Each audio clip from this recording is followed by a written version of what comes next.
Hello everyone, कैसे हैं आप सब। उम्मीद है सब बढ़िया हैं, तंदुरुस्त हैं। तो आज का वीडियो होने जा रहा है बहुत ही ज़्यादा ज़ोरदार, धमाकेदार, बवाल मचाने वाला वाईटी पे। तो प्लीज़ तसल्ली के साथ और थोड़ा-सा मुझे बिना जज किए इस वीडियो को आराम से सुनना, ये मेरी रिक्वेस्ट है। और मेरे चैनल को प्लीज़ सब्सक्राइब कर देना, क्योंकि इसी तरीके से खुलासे मैं करती रहूँगी जब तक वाईटी पे हूँ। तो अगर आप चाहते हो कि मैं लंबे समय तक वाईटी पे रहूँ तो प्लीज़ सब्सक्राइब कर देना। तो चलिए शुरू करते हैं। जी हाँ, बिल्कुल आप सही समझे हैं कि माताजी के ऊपर ही होगा, लेकिन माताजी ने जो थंबनेल लगाया था कल अपने पहले वाले वीडियो में, जो दिन के टाइम पे आया था, जिस पे वो बेड पे बैठे-बैठे अपने जीवन का एक बहुत बड़ा खुलासा कर रही थी, जो कि मैं आपको बताऊँ, वास्तव में ही एक बहुत बड़ा खुलासा उन्होंने कर दिया है कल वीडियो में। किसी ने नोटिस किया है, नहीं किया है, मुझे नहीं पता भाई, मैंने तो किया है। तो ये खुलासा पूरे वाईटी पे और कहीं नहीं हुआ है, सिर्फ़ और सिर्फ़ मेरे चैनल पे हो रहा है सबसे पहले। तो ध्यान से सुनिएगा, ठीक है? दिल थाम के बैठना बहनों, क्योंकि धड़कन रुक सकती है बहुतों की। तो चलिए खुलासे पे थोड़ी देर बाद आते हैं। पहले इन्होंने क्या-क्या कहा है उसके ऊपर गौर फरमाते हैं। तो माताजी बता रही हैं कि 9 बज चुका है, आज उठने में लेट हो गया है और उनको पिछले रात को थोड़ा-सा फ़ीवर आ गया था, क्योंकि वो बैठी थी, क्योंकि बेटे काम कर रहे थे, बड़े बेटे काम कर रहे थे। बड़े बेटे का बहुत तारीफ़ माताजी ने किया है, ठीक है? और माताजी ने ये बोला है कि पार्टी में ठंडा लग गया था, इसी वज़ह से माताजी को फ़ीवर आ गया था। तो यहीं पे तो प्रॉब्लम है ना माताजी, आप जो अपने बहुओं के साथ कॉम्पिटिशन करती हैं, अपनी बेटी के साथ कॉम्पिटिशन करती हैं, तो उनके खून की जो गर्मी है और आपके खून की जो गर्मी है, दोनों में अंतर होगा ना। तो आपको थोड़ा-सा ओवरकोट वग़ैरह ये सब पहन लेना चाहिए था। आप भी वहाँ स्टाइल मार रही थी बढ़िया तरीके से, तो फिर हो गया होगा तबीयत ख़राब आपका। और वैसे भी बहुएँ आस-पास रहती है तो आपकी थोड़ी बहुत तो हो ही जाती है ऊपर-नीचे हेल्थ, है ना? कोई एज़ सच प्रॉब्लमैटिक बात नहीं है ये, आप ठीक हो जाएँगी, डोंट वरी। तो इसके बाद माताजी बताती हैं कि बड़ा बेटा रात जाग के काम कर रहा था और बहुत ही अच्छा है, मतलब जो काम वो लेता है अपने हाथ में, उसे वो ख़त्म करके ही छोड़ता है, ठीक है? जीनियस बच्चा है बड़ा बेटा। उसके जीवन में कोई भी काम मिलता है, तो जब तक उस काम को वो ख़त्म ना कर दे, तब तक चैन से नहीं बैठता, ठीक है? और मतलब यही चीज़ माताजी को अच्छा लगता है बड़े बेटे के अंदर, और मुझे माताजी के अंदर यही चीज़ बुरा लगता है कि ये एक बेटे का तारीफ़ करते हुए दूसरे बेटे की धज्जियाँ उड़ा देती हैं। जी हाँ, इन्होंने बताया कि राजकुमार एक नंबर का निकम्मा निठल्ला है, ठीक है? ये सबसे बड़ा लापरवाह इंसान है। ये कोई काम इसको दो तो ये बोलता है कल करेंगे, कर-कर के ये टाल देता है, और ये मतलब लेज़ी काइंड ऑफ पर्सन है। जो कि मैं नहीं मानती हूँ, ठीक है? हर किसी का काम करने का तरीका अलग होता है, हर किसी का स्टाइल अलग होता है। तो छोटे राजकुमार का भी स्टाइल अलग है, वो अपने हिसाब से कर लेता है। तो माताजी पूरे दुनिया के सामने अपने एक बेटे की तारीफ़ के पुल बाँध रही हैं और दूसरे बेटे की कमियाँ बताते हुए मतलब उसकी धज्जियाँ उड़ा रही हैं। का मतलब मैं कल करे सो आज और आज करे सो अब, इस बात के ऊपर माताजी अब ज्ञान दे रही हैं। तो माताजी जो ज्ञान आप छोटे से दे देकर उसको नहीं बना पाई, तो फिर वो ज्ञान आज आप दुनिया के सामने देकर उसको क्या साबित करने की कोशिश कर रहे हैं कि वो आपका ये ज्ञान सुनने के लिए वेट कर रहा था कि माँ प्लीज़ आप एक बार भविष्य में जाके यूट्यूब में बोल देना, तभी मैं सुधर जाऊँगा, अदरवाइज़ मैं जैसा हूँ मैं ऐसा ही रहूँगा। मतलब ये क्या था? ख़ैर, जिस बेटे ने पूरे दुनिया में मुँह दिखाने लायक नहीं छोड़ा, उसकी तारीफ़ बखूबी माताजी कर रही हैं, और उस बुरे वक़्त में जिस बेटे ने थामा है, अपना साथ दिया, सबको इकट्ठे लेकर चलने की कोशिश किया, हर पैनल पे जा-जा के अपने परिवार के जो कलंक बड़े भैया की वज़ह से लगा था, उस कलंक को धोने की कोशिश किया, आज उस बेटे की तौहीन हो रही है, उस बेटे की इंसल्ट हो रही है। ये लौटा रही है माताजी। सब अपना काम कर रहे हैं और माताजी सुबह-सुबह उठ के अंकल जी के साथ बैठ गई हैं, अपना अतीत काल के ऊपर स्टोरियाँ सुनवाने, ठीक है? तो यहाँ पे माताजी बता रही हैं, पूछ रही हैं कि अंकल जी आज घर पे इसीलिए हैं क्योंकि उनका स्कूल जो है वो बंद है। वो 6 तारीख को खुलेगा शायद, जहाँ तक या 2-3 तारीख को, कुछ भी है, जो भी है, ठीक है? विंटर वेकेशन आप सबको पता रहता है। तो माताजी इसी के साथ बोल रहे हैं कि इस महीने बहुत कुछ होने वाला है। तो बहुत कुछ क्या होने वाला है वो तो समय के साथ पता चलेगा। जितना हमें पता है कि स्टोर ओपन होने वाला है, तो उसमें फिर से एक क्रिएटर पार्टी रखा जा रहा है बड़े भैया के तरफ से। तो यही होने वाला है जो देखने को मिलेगा। तो इसके बाद माताजी बोलती हैं कि अब आप सब सुनिए एक राज की बात, जो माताजी ने आज से पहले कभी नहीं बताया, किसी को नहीं बताया। और वो क्या? वो ये है कि माताजी को खाने के लाले पड़े हुए थे, ठीक है? इनको खाने का पैसा नहीं था और इतने तकलीफ में ये थे, उसके बावजूद ये माता रानी के दर्शन के लिए गए थे। छोटे चावल जो क्या इनका जो टूटा हुआ चावल का राइस और चोखे पे जीवन गुज़र रहा था इनका। और अंकल जी अपने दोस्त के घर गए थे पैसे माँगने के लिए और खाली हाथ ही वापस आ गए। हालाँकि दोस्त ने खाना ऑफ़र किया था, लेकिन अंकल जी नहीं खाना खाए, ठीक है? वो वापस आ गए। माताजी के साथ घर में ही मतलब जो भी बना था वही टूटे चावल का जो भी बना हुआ था वो सब वो खाए हैं। तो माताजी यहाँ पे पूछती हैं, "कैसे गए थे मंदिर बताइए तो?" अंकल जी को पूछती है माताजी। तो अंकल जी बोलते हैं, "हाँ, बस से गए थे।" और इतना सस्पेंस मतलब क्रिएट करके माताजी ने कहा कि बस से गई थी, मुझे लगा सच में कि ये बोलने जा रही हैं कि पैदल गई हैं। मतलब इतने भी पैसे नहीं थे क्योंकि अंकल जी खुद बता रहे हैं कि बस का भी भाड़ा नहीं था उनके पास, बिल्कुल ही पैसा नहीं था, किसी भी तरह वो सिवान पहुँचे थे।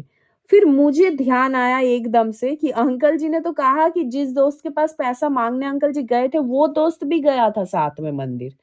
तो उन्होंने ही उनको मतलब बस का फेयर दिया होगा, है ना माताजी? मतलब दिया ही होगा, ख़ैर। पॉकेट में पैसा नहीं था, फिर भी माताजी ने जिद किया मंदिर जाना है करके। तो आप समझ सकते हैं माताजी जो ठान लेती हैं वो करती हैं, भले खुद के पास पैसा हो ना हो, किसी और से चला लें, फिर भी वो काम वो कर लेती हैं। तो ये पूरा जो सिनेरियो था ये 94 की बात चल रही है यहाँ पे। सन 94, ठीक है? 1994 की बात चल रही है।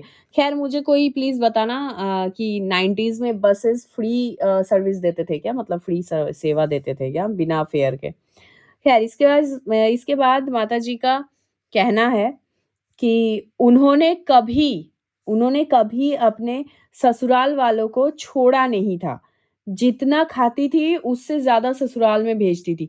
फिर वो जो घास चुनती थी जाकर वो जो अकेले-अकेले दर-दर भटक रही थी, जो रेंट में रहना पड़ा उनको। फिर अभी जो इन्होंने बोला टूटा चावल का जो खाना ये बना-बना के खा रही थी। खुद के खाने के लाले पड़े हुए थे।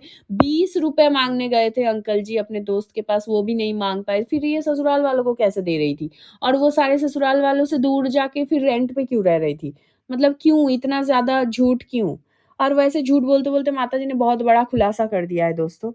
माताजी ने इतना बड़ा खुलासा कर दिया है कि मैं क्या ही बताऊँ, ठीक है? ख़ैर इसके बाद बट अफ़सोस की बात है माताजी अपनी शादी के इतने सालों बाद भी अपने ससुराल वालों के लिए थोड़ा-सा भी रिस्पेक्ट नहीं दिखा पाई क्योंकि ये पूरे टाइम इसी तरीके से बता रही थी अपने ससुर जी के बारे में कि वो लोग अमीर थे, वो लोग बिज़नेसमैन थे, ठीक है? वो लोग सेठ हुआ करते थे। फिर उन लोगों के साथ ऐसा हो गया। भाई वो आपका खुद का परिवार है, आपके इन-लॉज़ आपके माता-पिता जैसे होते हैं।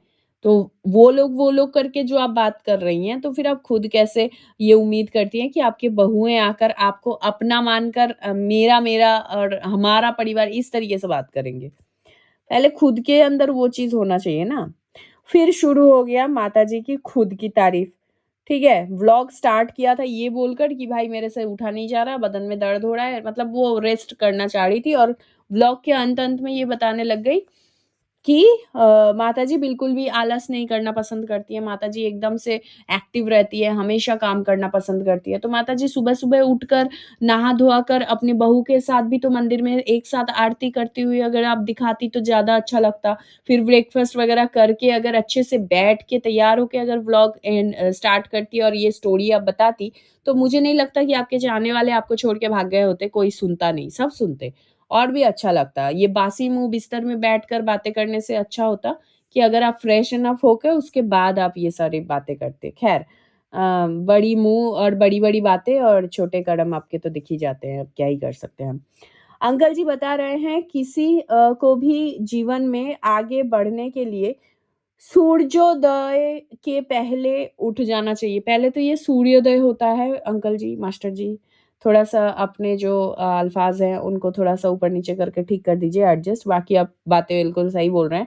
बट अंकल जी मुझे याद नहीं आ रहा है ये जो माताजी ने अभी-अभी ब्लॉग के स्टार्टिंग में अपने बड़े बेटे का इतना तारीफ़ करते हुए जो पुल बाँधे थे, तो मुझे आज तक दिखा नहीं है कि आपका बड़ा बेटा कब सूर्योदय के पहले उठ गए और सूर्य अर्घ दे रहे थे या मॉर्निंग वॉक करने निकले थे या जिम गए थे, मुझे आज तक नहीं दिखा। वैसे कौन-सा व्लॉग आप फ़ॉलो करते हैं, जो माताजी इतना तारीफ़ कर रही थी बड़े बेटे का? ख़ैर, इससे अच्छा तो छोटा बेटा है, उसको आदत है सुबह-सुबह उठ के ब्रेकफ़ास्ट करने का। क्योंकि आप सबको पता ही है वो जब वो कौन-सी जगह पे ये लोग रहते हैं? अम्बाला, हाँ। जब वो अम्बाला गए हुए थे अपने बड़े भैया के वहाँ पे उनको ब्रेकफ़ास्ट तक टाइम से नहीं मिल रहा था बोलकर कलेश हो गया था, जैसा कि इनके व्लॉग्स में देखने को मिला था। है ना? बट मुझे जहाँ तक लग रहा है कि ये सारे गुण छोटे बेटे के अंदर है, बड़े बेटे के अंदर कतई ना है। माताजी ने कहा है जिसको जो निकालना है निकाल ले इस व्लॉग से। नाउ रेडी हैं आप सब धमाका सुनने के लिए? माताजी ने बोला है जिसको जो निकालना है निकाल ले। तो मैंने तो भाई एक बहुत ही मतलब सॉलिड चीज़ निकाला है इनके इस व्लॉग से। तो अगर आप मेरे चैनल को सुन रहे हैं सुबह-सुबह, ठीक है? तो कुर्सी की पेटी बाँध लें क्योंकि बहुत तेज़ झटका लगने वाला है। और जो भी रिएक्शनिस्ट सुन रहे हैं मेरे इस व्लॉग को, मेरे इस वीडियो को, ठीक है? तुरंत नोट और नोटबुक और पेन लेकर बैठ जाएँ और इस बात पे थोड़ा-सा गौर फरमाएँ, ठीक है? और अगर आप इस पॉइंट के ऊपर वीडियो बना रहे हैं, तो बिल्कुल क्रेडिट देना मत भूलना, ठीक है? पहली बार धमाका सुनिए, माताजी ने कहा है कि माताजी 94 के 1 जनवरी को अपने शादी के बाद का पहला न्यू ईयर मनाने के लिए थांबे माँ के मंदिर गई थी, ठीक है? जो वो मंदिर का बात बता रही थी माताजी के दर्शन करने के लिए। 94 के 1 जनवरी को इनके शादी के बाद का पहला न्यू ईयर था। Got it? अब आज से ठीक 8 महीने पहले माताजी का हुआ था मैरिज एनिवर्सरी, जो कि मई के महीने में पड़ता है। ठीक है? समझ आया? मई के महीने में शादी हुआ और न्यू ईयर में ये मंदिर में माता रानी के दर्शन करने गई थी। और इसी व्लॉग में इन्होंने एक बहुत भयंकर स्टेटमेंट दिया है, वो है कि उस समय इनकी गोदी में बड़े भैया थे। अब आप थोड़ा-सा बैक कैलकुलेशन करिए। अब बहुत लोग ये भी बोल सकते हैं कि 7 मंथ्स में प्रीमैच्योर्ड हुआ होगा। तो मैं उनके जानकारी के लिए बता दूँ, बड़े भैया का बर्थडे आता है 10th अक्टूबर को। मई महीने में शादी हुआ, 10th अक्टूबर को बड़ा बेटा हुआ और पहला जनवरी ये मनाने के लिए गई थी 94 को। ठीक है? किसी को कुछ समझ आ रहा है? 93 में माताजी की शादी हुई थी, मई के महीने में, जो कि आज से 8 महीना पहले मई का महीना आता है। इनके चैनल पे भी व्लॉग पड़ा हुआ है एनिवर्सरी वाला और जो हमारी तनीषा जी हैं, उनके चैनल पे भी 8 महीने पहले माताजी के एनिवर्सरी का ब्लॉग पड़ा हुआ है, जिसमें तनीषा जी खुद बता रही हैं कि माताजी के 32 इयर्स ऑफ मैरिज लाइफ जो उनका है, उसका मैरिज एनिवर्सरी पार्टी हो रहा है। ठीक है? सेलिब्रेट ये लोग कर रहे हैं 32 साल के शादीशुदा ज़िंदगी का। और यहाँ पे माताजी खुद बता रही हैं कि 94 के पहला जनवरी को इनके गोदी में बड़े भैया थे। तो यार और साथ ही साथ ये भी बता रही है कि 94 का पहला जनवरी ही इनके शादी के बाद का पहला न्यू ईयर पार्टी था। मतलब पार्टी नहीं, पहला न्यू ईयर था। तो ये कैसे पॉसिबल है? देखो, मैं किसी को कुछ भी गलत एलिगेशंस नहीं दे सकती, ठीक है? ये आगे का हिसाब आप लगा दो कि मई के महीने में शादी होने के बाद अक्टूबर में बच्चा डिलीवरी कैसे हो गया? मतलब इतना फास्ट डिलीवरी कैसे हो गया? एज़ अ रिएक्शनिस्ट मेरा ये कर्तव्य बनता है कि इनके व्लॉग्स में जो ये बताती हैं, उसी बात के ऊपर मैं सवाल करूँ। तो मैं ये बहुत ही कॉन्फिडेंटली सवाल कर रही हूँ, माताजी प्लीज़ एक्सप्लेन अस कि कैसे आपने 93 के मई के महीने में शादी करके 93 के ही अक्टूबर के 10th को अपने बेटे को जन्म दे दिया, क्योंकि आपने खुद 1 जनवरी ऑफ 1994 के जो स्टोरी बताते हुए आपने बताया कि उस समय आप लोगों की स्थिति बहुत खराब थी और उस टाइम पे आपकी गोदी में ये बड़े भैया थे। ये कैसे पॉसिबल है? देखिए, हो सकता है मैं गलत हूँ। अगर मैं गलत हूँ, please let me know in the comment section, अगर किसी ने कुछ और सुना है तो। क्योंकि मैंने इतना बड़ा स्टेटमेंट देने से पहले कम से कम 10 बार उनकी व्लॉग सुना है। 10 बार उनका व्लॉग सुना है। उनके मैरिज एनिवर्सरी का भी व्लॉग देखा है और इनके हर एक चैनल्स में इनके जो एनिवर्सरी हुआ था, उन सभी का व्लॉग देखा है बहुत अच्छे से। और भैया जी का जो बर्थडे पार्टी हुआ था, उसके ऊपर भी मैंने व्लॉग देखा है बहुत अच्छे से। तो प्लीज़, आपको अगर समझ आ रहा है कि मैं क्या बोलना चाह रही हूँ, तो please let me know in the comment section बहनों कि आपका क्या राय है इस बारे में। और देखिए, हो सकता है स्लिप ऑफ टंग हुआ हो या इनको कैलकुलेशंस समझ नहीं आ रहा हो। देखिए, इतना तो पक्का है कि इनकी शादी 1993 में हुआ था, ठीक है? बट बात यहाँ पे ये है कि अगर 1993 में हुआ है शादी, तो यार 94 के 1 जनवरी में भैया कैसे गोदी में थे? ये क्या हो रहा है? प्लीज प्लीज प्लीज बताओ यार, पत्थर वत्थर ना फेंकना कोई यार, माता जी खुद बता रही है। जिसको भी मेरे बातों पे शक है, वो जाके माता जी के व्लॉग देख लेना, कल के पहले वाला व्लॉग दिन वाला। और मैं क्लिप लगा दूंगी मेरे दूसरे चैनल पे भी कि माता जी क्या बोल रही हैं, ठीक है? तो अगर आपको मेरा ये वीडियो पसंद आया है, तो please let me know in the comment section कि आपका क्या ओपिनियन है इस बारे में। और अगर आप मेरे चैनल पे नए हैं, तो please do like, share and subscribe to my YouTube channel which is foodies reaction by T. मिलते हैं नेक्स्ट वीडियो में, तब तक के लिए take care, bye bye, love you all.